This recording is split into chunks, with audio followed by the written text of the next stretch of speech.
Members of Congress, I have the high privilege and distinct honor of presenting to you His Excellency Narendra Modi, the Prime Minister of the Republic of India. Thank you.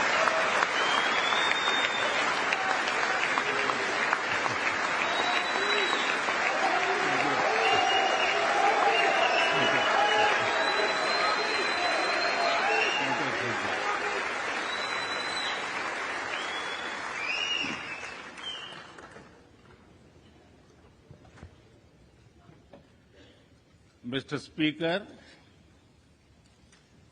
Madam Vice President, distinguished members of the U.S. Congress, ladies and gentlemen, Namaskar.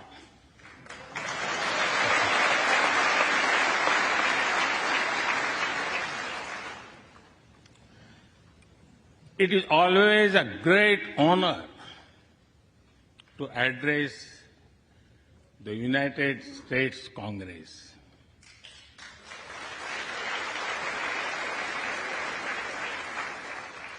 It is an exceptional privilege to do so twice.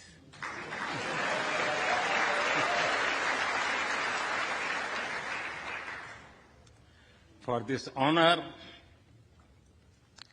I extend my deepest gratitude on behalf of the 1.4 billion people of India.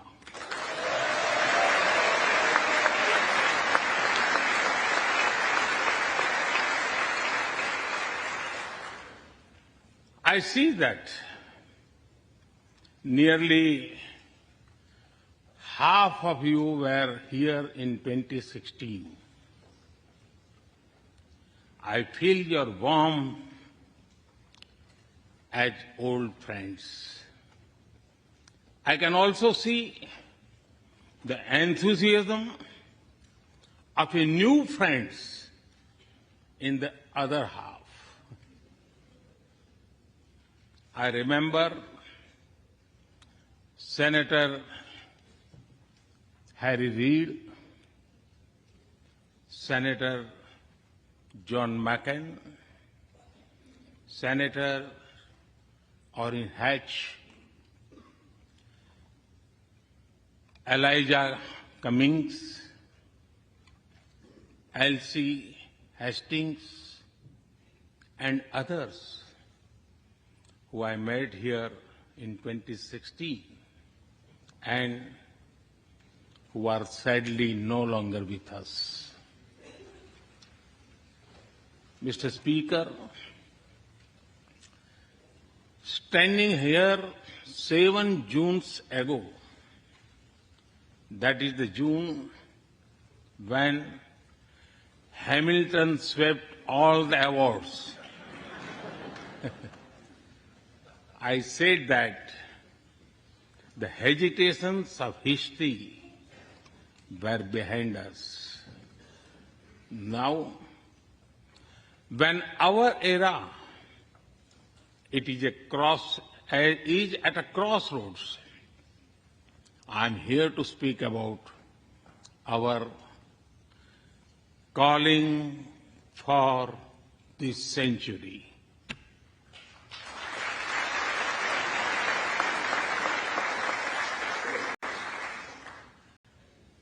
Through the long and widening road that we have traveled, we have made the test of friendship. A lot has changed since I came here 7 summers ago. But a lot has remained the same, like our commitment to deepen the friendship between India and the United States.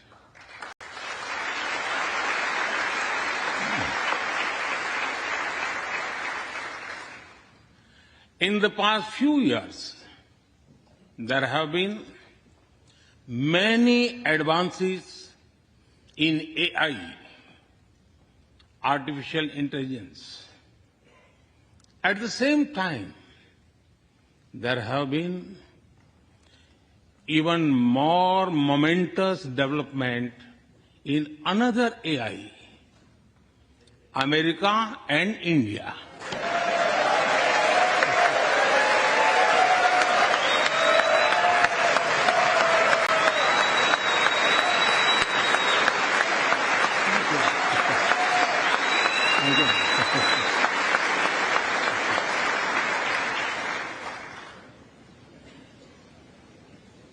Mr. Speaker and distinguished members, the beauty of democracy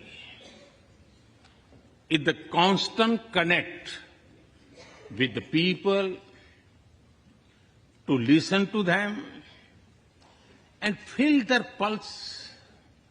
And I know this takes a lot of time, energy, effort, and travel.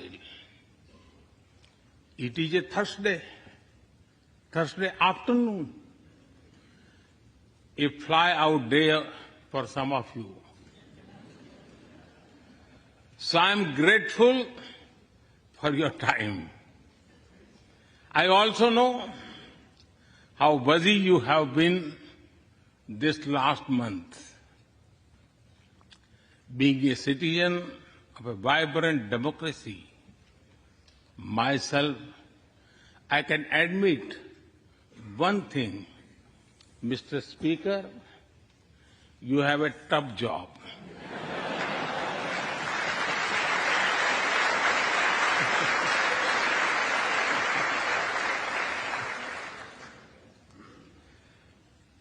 I can relate to the battles of patience, persuasion, and policy.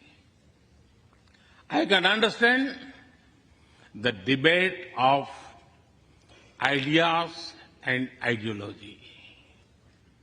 But I am delighted to see you come together today to celebrate the bond between world's two great democracies, India and the United States. Thank you.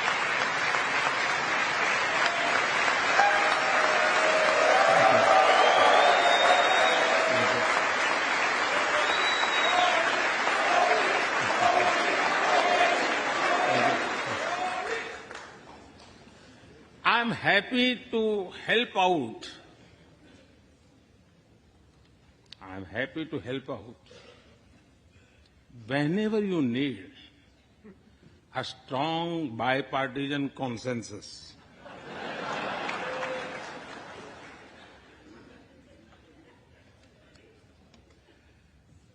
There will be and there must be a contest of ideas at home. But we must also come together as one when we speak for our nation.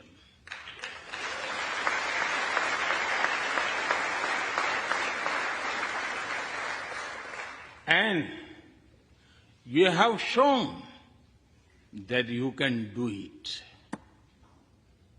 Congratulations.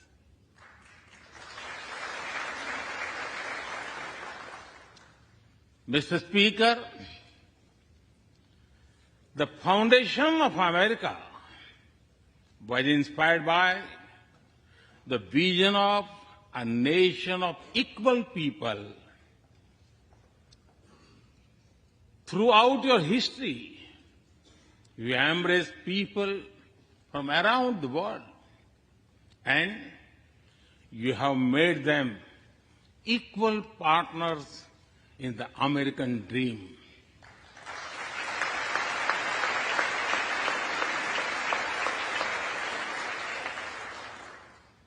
There are millions here who have roots in India.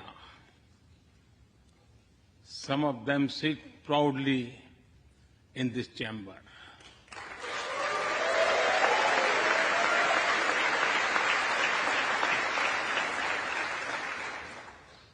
And there is one behind me who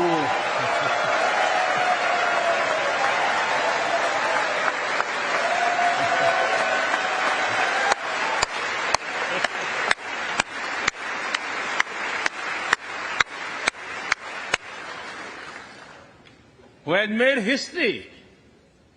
I am told that the Samosa caucus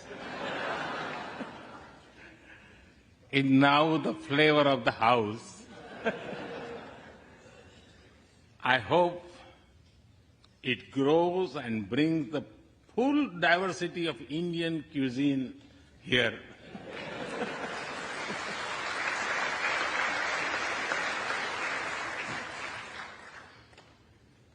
Over 2 centuries, we have inspired each other through the lives of great Americans and Indians. We pay tribute to Mahatma Gandhi and Martin Luther King Jr.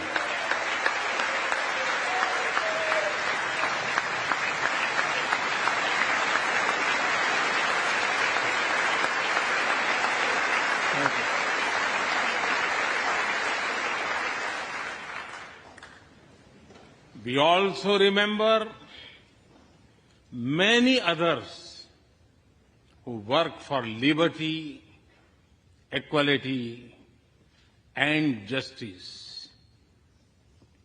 Today, I also wish to pay heartfelt tribute to one of them, Congressman John Lewis.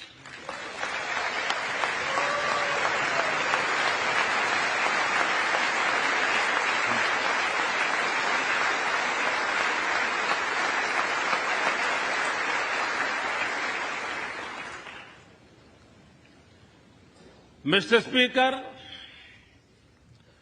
democracy is one of our sacred and shared values. It has evolved over a long time and taken various forms of systems. Throughout history, however, one thing has been clear.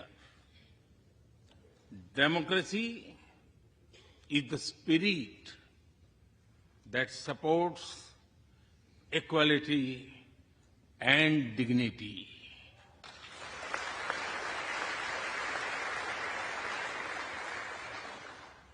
Democracy is the idea that welcomes debate and discourse.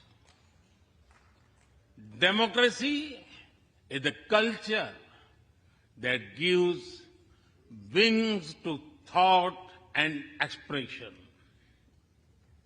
India is blessed to have such values from times immemorial. In the evolution of the democratic spirit, India is the mother of democracy.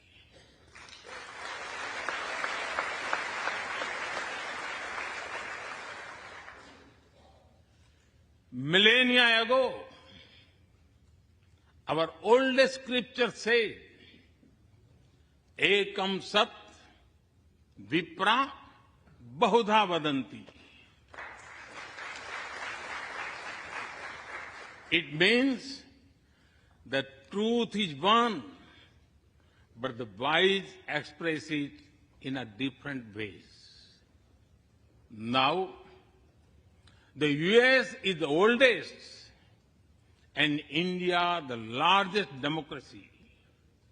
Our partnership augurs well for the future of democracy.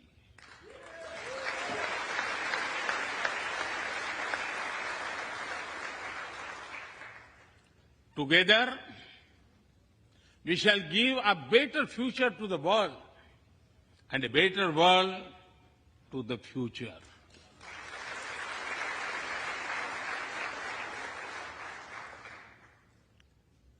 Mr. Speaker, last year, India celebrated 75 years of its independence. Every milestone is important, but this one was a special. We celebrated a remarkable journey of over 75 years of freedom after 1,000 years of foreign rule in one form or another. This was not just a celebration of democracy, but also of diversity. Not just of constitution, but also of its spirit of a social empowerment. Not just of our competitiveness and cooperative federalism, but also of our essential unity and integrity.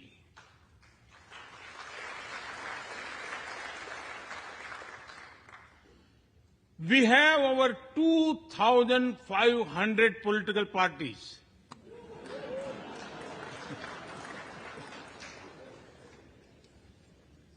Yes, you heard that right. 2,500. About 20 different parties govern various states of India.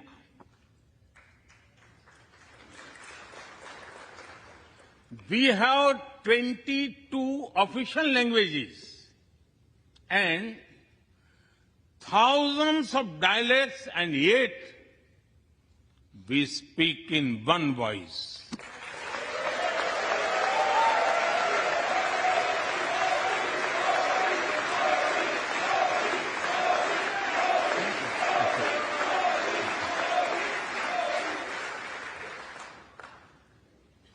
Every 100 miles, our cuisine changes. From dosa to aloo paratha, and from Sikhan to Sandesh. We enjoy all of this. We are home to all faiths in the world, and we celebrate all of them.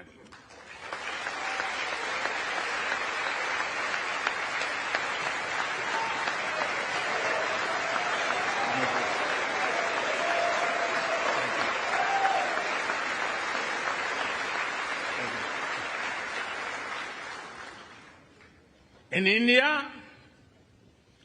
diversity is a natural way of life. Today, the world wants to know more and more about India. I see that. Curiosity in this house too. We were honored to receive over 100 members of the U.S. Congress in India over the last decade.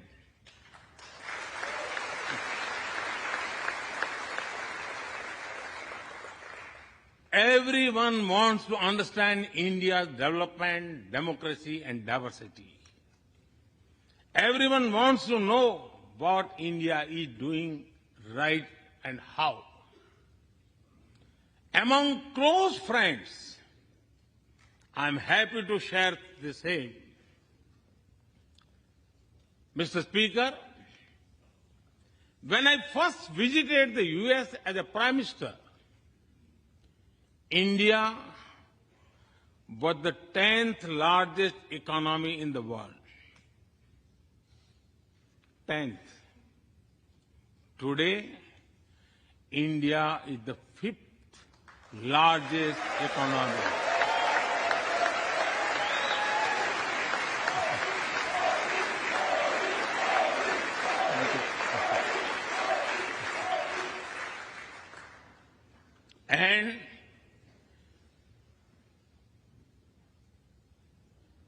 And India will be the 3rd largest economy soon.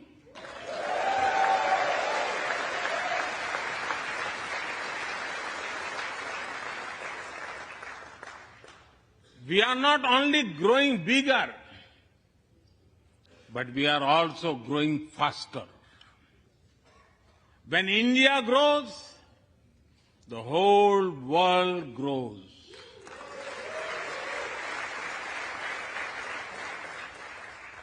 After all, we are 1/6 of the world's population.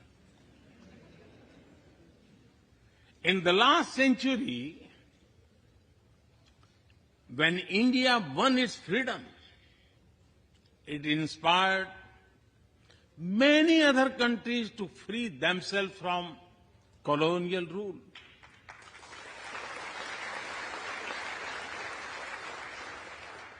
In this century, when India sets benchmark in growth, it will inspire many other countries to do the same.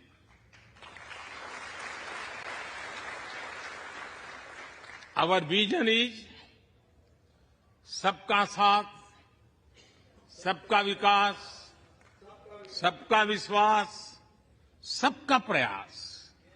It means together for everyone's growth, with everyone's trust and everyone's efforts. Let me share with you how this vision is translating into action with speed and scale.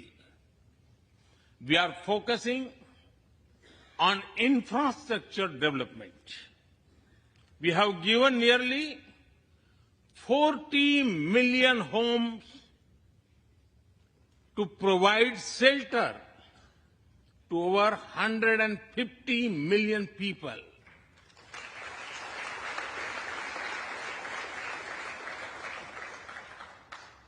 That is nearly 6 times the population of Australia.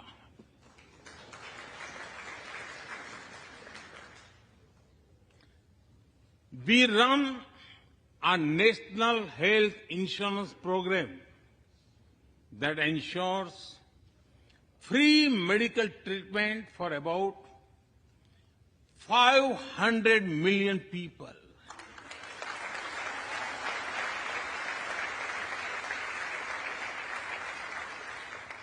$500 million people, that is greater than the population of South America. We took banking to the unbanked with the world's largest financial inclusion drive. Nearly 500 million people benefited. This is close to the population of North America. We have worked on building digital India. Today, there are more than 850 million smartphones and internet users in the country.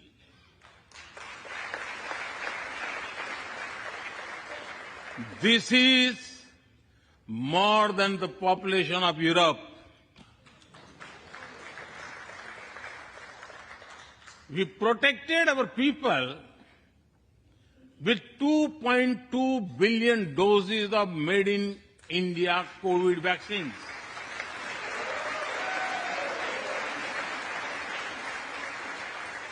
And that too free cost.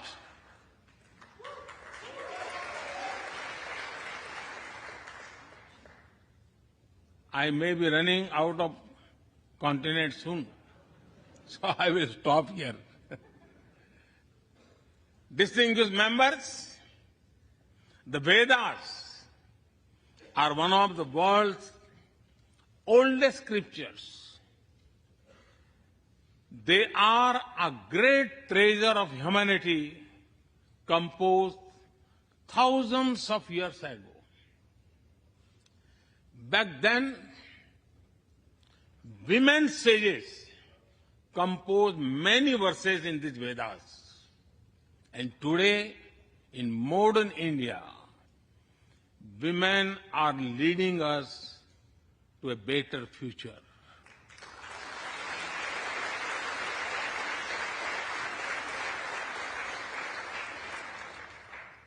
India's vision is not just of development which benefits women. It is of women-led development where women lead the journey of progress.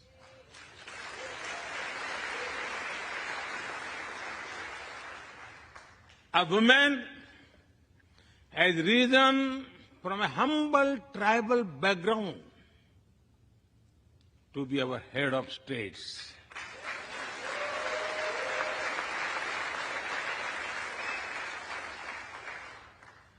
Nearly 1.5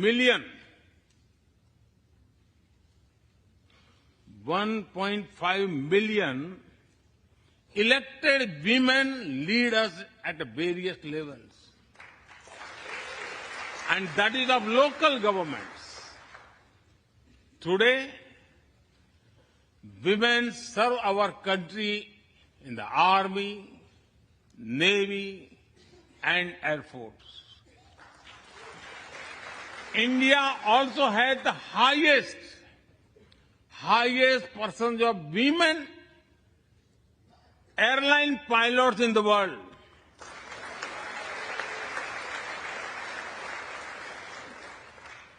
And they have also put us on Mars by leading our Mars mission.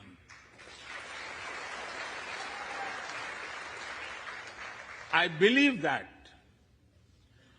investigating in a girl child lifts up the entire family. Empowering women transforms the nation.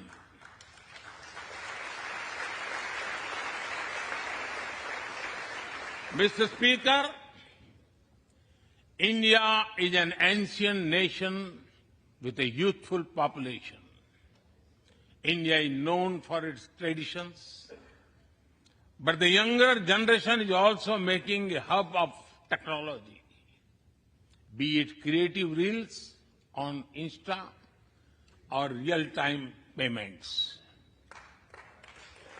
Coding or quantum computing, machine learning or mobile apps, fintech or data science, the youth of India are a great example of how a society can embrace latest technology.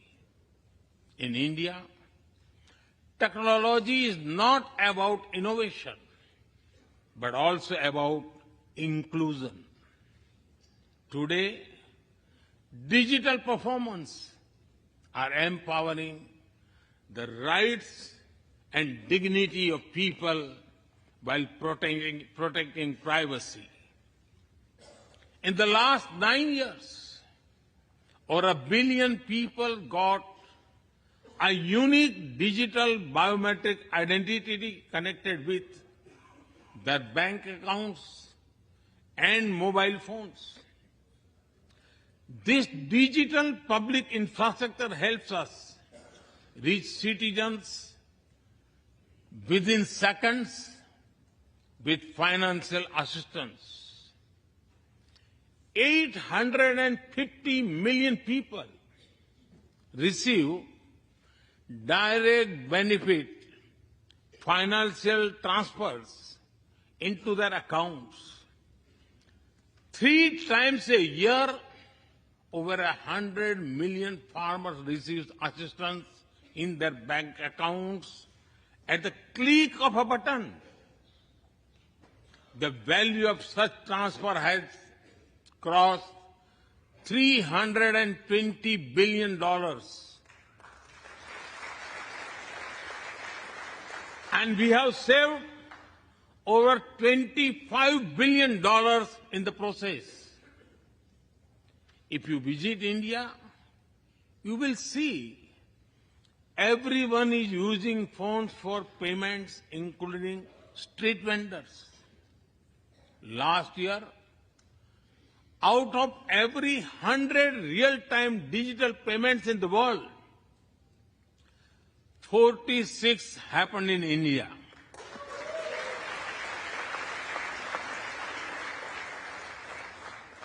nearly 400,000 miles of optical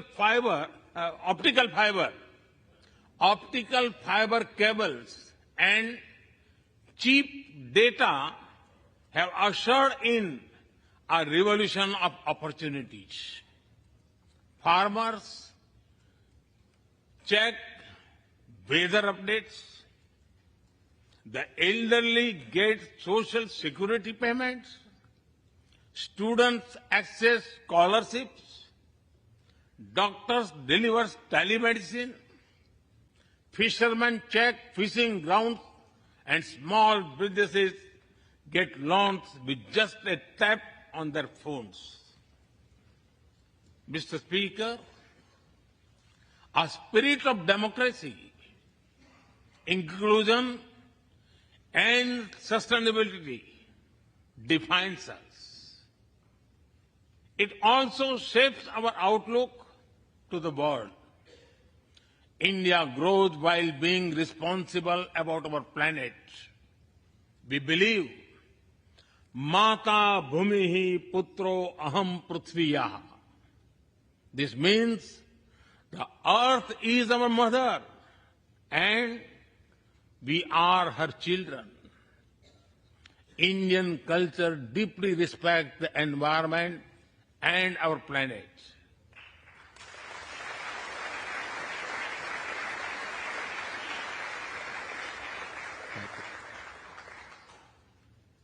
While becoming the fastest growing economy,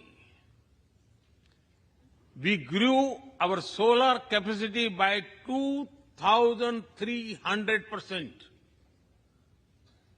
Yes, you have heard right. 2,300%.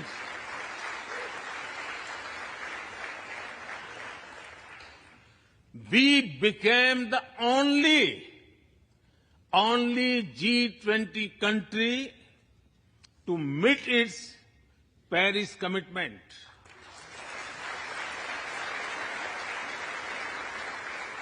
We made renewables account for over 40% of our energy sources, 9 years ahead of the target of 2030.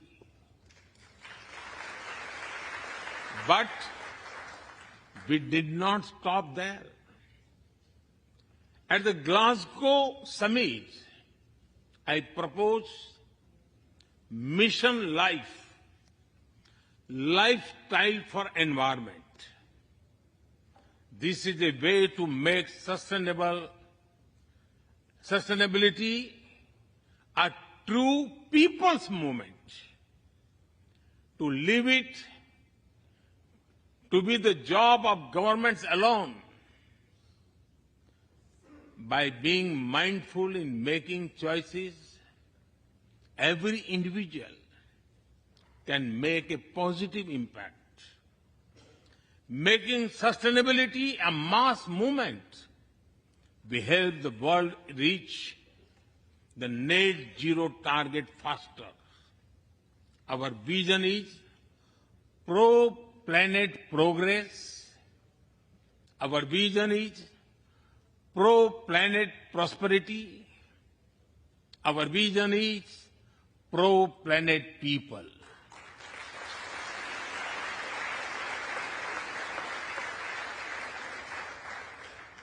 Mr. Speaker, we live by the motto of Vasudhaiv Kutumbakam, or the world is one family.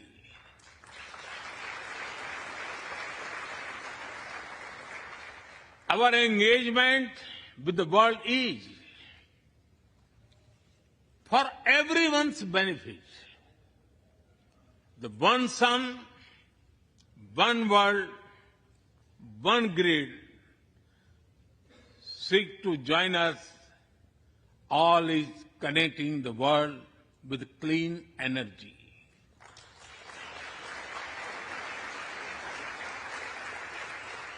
One Earth, One Health is a vision for global action to bring quality health care to everyone, including animals and plants.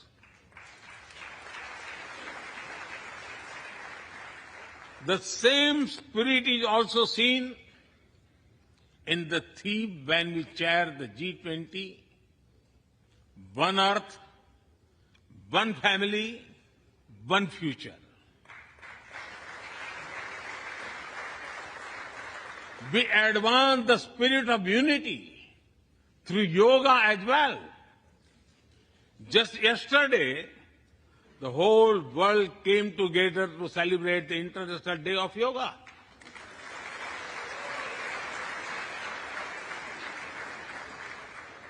Just last week, all nations joined our proposal at the UN to build a memorial wall to honor the peacekeepers. And this year, the whole world is celebrating the International Year of Millets to promote sustainable agriculture and nutrition alike. During COVID, we delivered vaccines and medicines to over 150 countries. We reach out to others, being disasters as first responders, as we do for our own. We share our modest resources with those who need them the most. We build capabilities, not dependencies.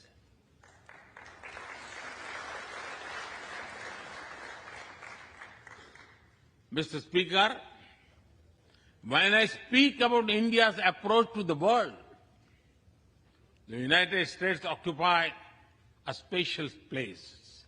I know. Our relations are of great importance to all of you. Every member of this Congress has a deep interest in it.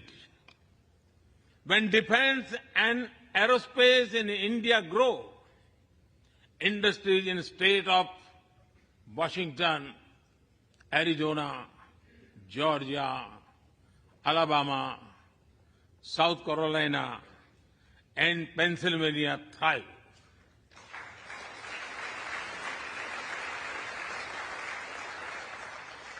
When American companies grow, the research and development centers in India thrive. When Indians fly more, a single order for aircrafts creates more than 1 million jobs in 44 states in America.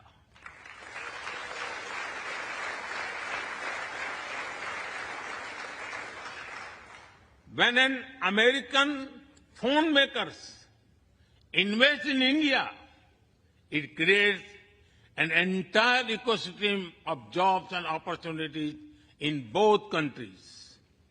When India and US work together on semiconductors and critical minerals, it helps the world in making supply chains more diverse, resilient, and reliable.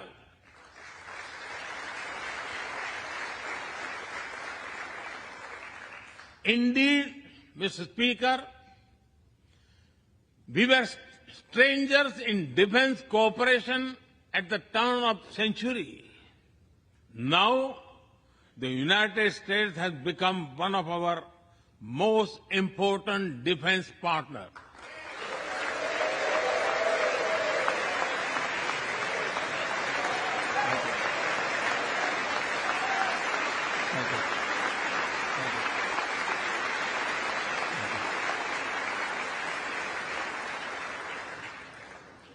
Today, India and the US are working together in space and in the seas, in science and in semiconductors, in startups and sustainability, in tech and in trade, in farming and finance, in art and artificial intelligence, in energy and education, in healthcare and humanitarian efforts.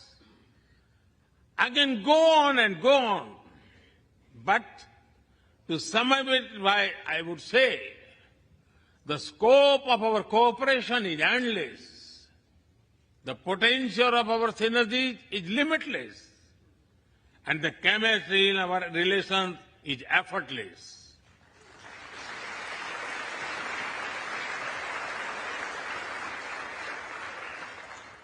In all this, Indian Americans have played a big role.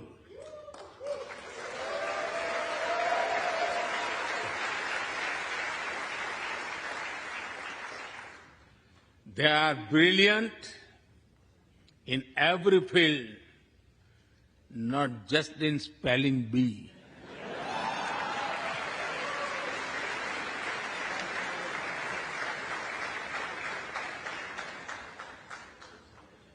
With their hearts and minds, talent and skills, and the love for America and India, they have connected us. They have unlocked doors. They have shown the potential of our partnership.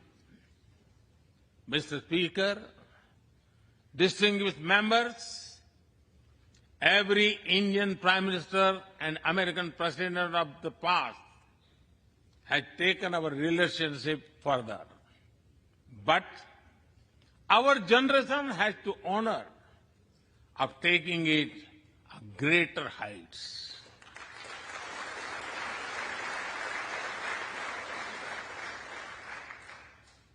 I agree with President Biden that this is a defining partnership of this country, because it serves a larger purpose: democracy, demography, and destiny give us the purpose. One consequence of globalization has been to cover over concentration of supply chains. We will work together to diversify, decentralize, and democratize supply chains.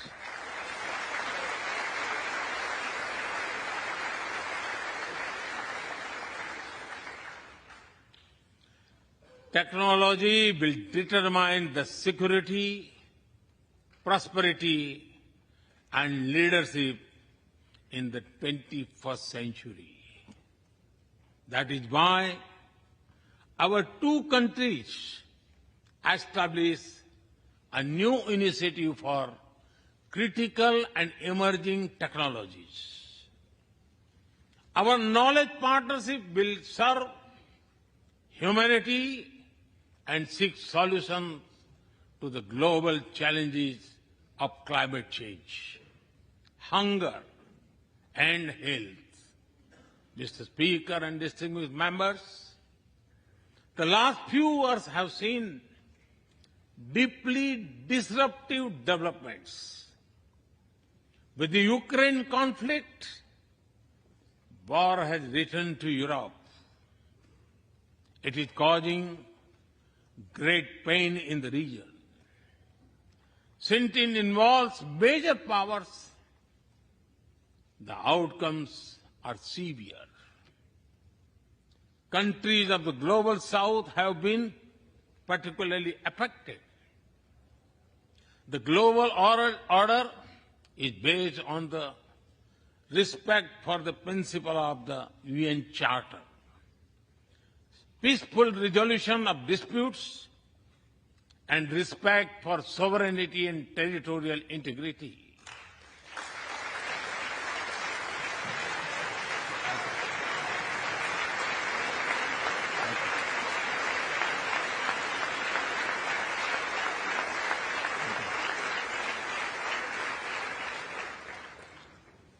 As I have said directly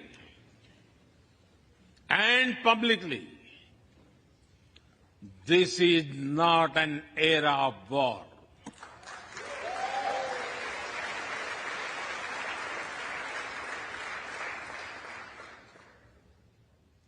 But it is one of dialogue and diplomacy. And we all must do what we can to stop the bloodshed and human suffering.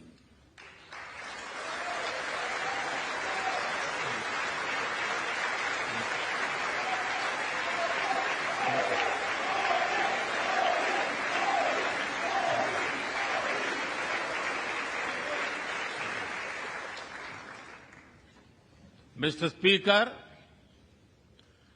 the dark clouds of coercion and confrontation are casting their shadow in the Indo-Pacific. The stability of the region has become one of the central concerns of our partnership. We share a vision of a free, open, and inclusive Indo-Pacific.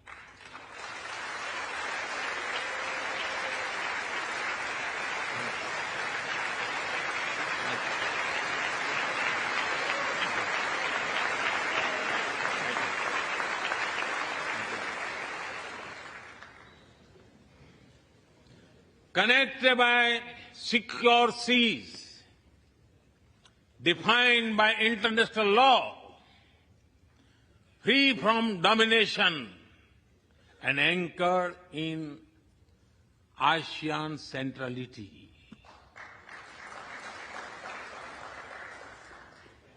A region where all nations, small and large, are free and fearless in their choices, where progress is not suffocated by an impossible burdens of debt.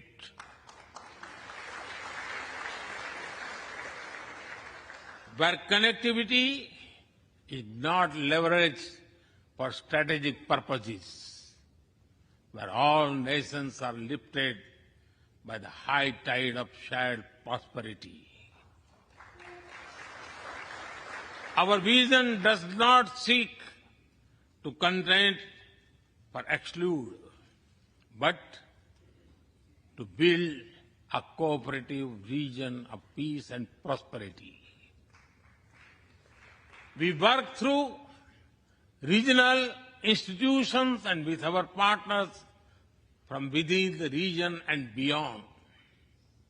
Of this, Quad has emerged as a major force of good for the region.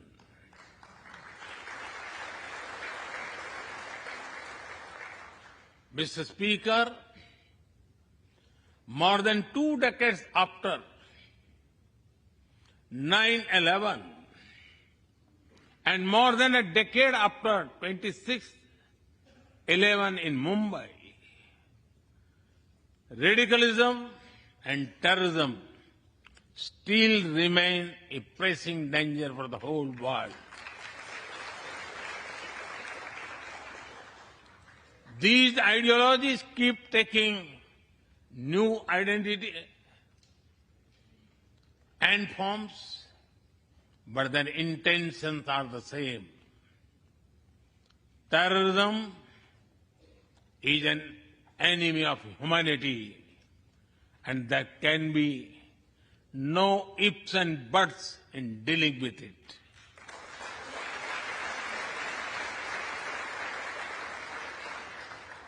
We must overcome all such forces sponsoring and exporting terror.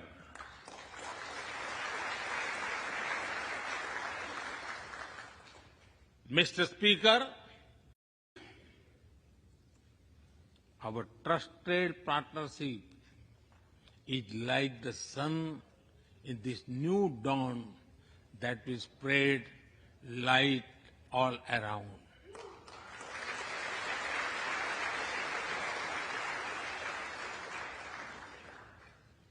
I am reminded of a poem that I once wrote.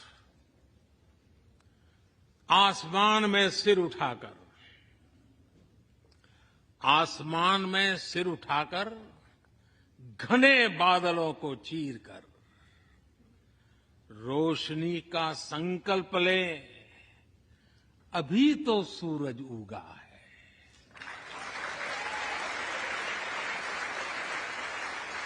अभी तो सूरज उगा है।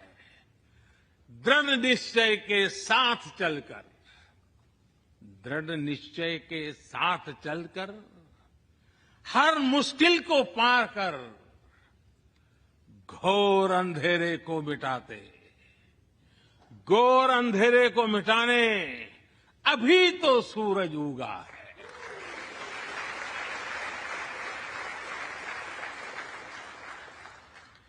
If I were to say it in English, it would be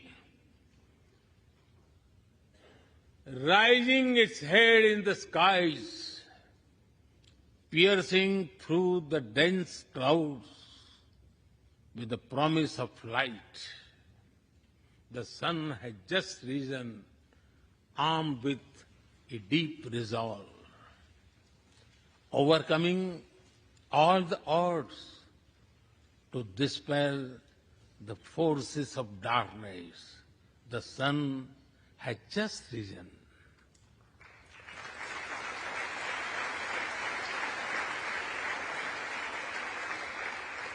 Mr. Speaker and distinguished members,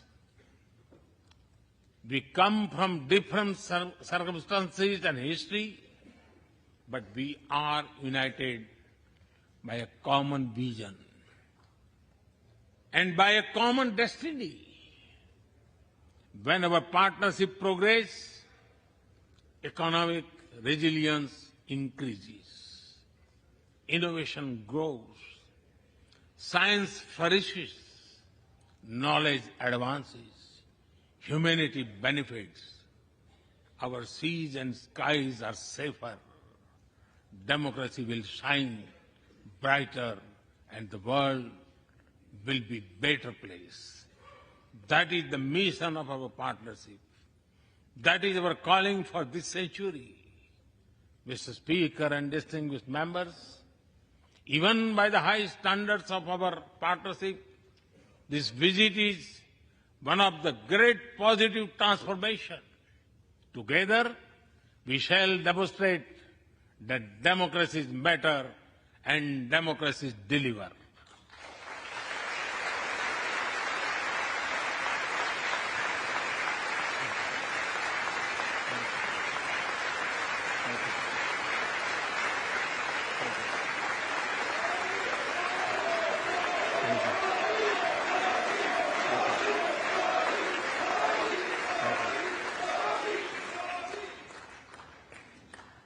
I count on your continued support to the India-US partnership.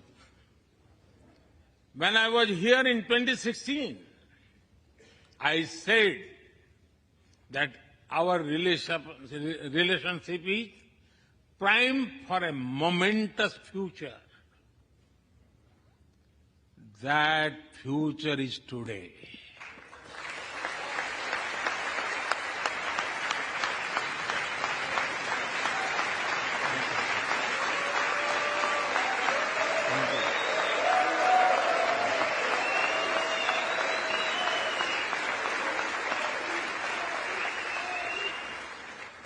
Thank you once again, Mr. Speaker, Madam Vice President, and the distinguished members of this honor.